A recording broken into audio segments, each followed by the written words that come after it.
তোমাদের দুইয়ের উত্তর হচ্ছে হ্যাঁ, সংখ্যাগুলো সূচক আকারে প্রকাশ করা যাবে। তোমাকে বলছে সংখ্যাগুলো সূচক আকারে প্রকাশ করা যাবে কিনা সেগুলো লিখতে বলছে।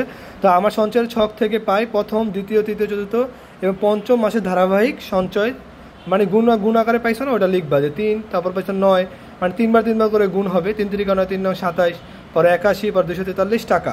পরে উপরের সঞ্চয়ের টাকাকে আমরা সূচক আকারে নিচে একইভাবে করতে পারবো। দেখো কীভাবে করবা, 3-এর উপরে পাওয়ার 1 দিলে 3ই হবে, 3-এর উপরে 2 পাওয়ার দিলে 9 হবে, 3-এর উপরে 3 পাওয়ার দিলে কত হবে 27, 3-এর উপরে 4 পাওয়ার দিলে হবে হচ্ছে 81, 3-এর উপরে 5 পাওয়ার দিলে হবে 243, ডট ডট ডট 3 পাওয়ার n, মানে হচ্ছে এটা তো অনেক মাস ছিল, তো অনেক মাসেটা না লিখে আমরা এতটুকু রেখে দিলাম। তারপর দেখো, তাই উপরের বর্ণনা থেকে বলা যায় যে সঞ্চয়ের ছক থেকে পাওয়া সংখ্যাসমূহ সূচকের মাধ্যমে প্রকাশ করা সম্ভব। তার মানে হচ্ছে আমার 2-এর যে উত্তরটা সেটা পেয়ে গেলাম। তার 3 নম্বরে বলছিল যে পঞ্চম মাসের যেটা আছে সেটা কি সঞ্চয়ের পরিমাণ কি তোমার সূচক আকারে হচ্ছে টাকার পরিমাণটা বের করা যাবে, তাহলে উত্তর হচ্ছে হ্যাঁ যাবে। তাও দেখো 3 নম্বর যে প্রশ্নটা ছিল সেটার হচ্ছে উত্তরটা আমি লিখে দিচ্ছি।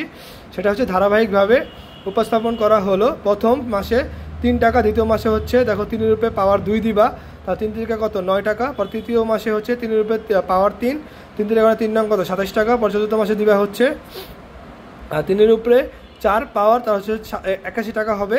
পর পঞ্চম মাসে দিবা হচ্ছে 3-এর উপরে পাওয়ার 5, যেটা হচ্ছে 81 সাথে 3 গুণ করলেই 243 টাকা হবে। তাহলে অতএব পঞ্চম মাসে সঞ্চয়ের পরিমাণ কত হবে, সেটার উত্তর হচ্ছে 243 টাকা। তো পরের উত্তরগুলো আমি দিয়ে দিতেছি। ওকে।